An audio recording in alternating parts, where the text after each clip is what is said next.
The next thing I recommend is getting yourself some brushes. Now, what brush number should you get?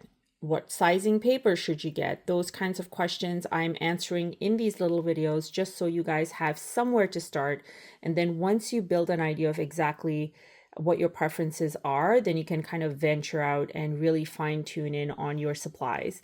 So I would highly recommend with brushes starting off with like a number 6, number 8. I don't have a number 6 to show you here, but it's from the same Princeton Neptune line. So you can get a number 6, number 8. And then for finer details, I absolutely love the number 4 Velvetouch and the number 3 Heritage. So again, you can see they're nice fine pointed tips. This one's a thicker brush. The Neptune line is a slightly thicker brush. It gives you some beautiful organic shapes. But these sizes are fabulous if you're just getting started and you just want the regular round to play around with your watercolor as you better acquaint yourself with this beautiful medium.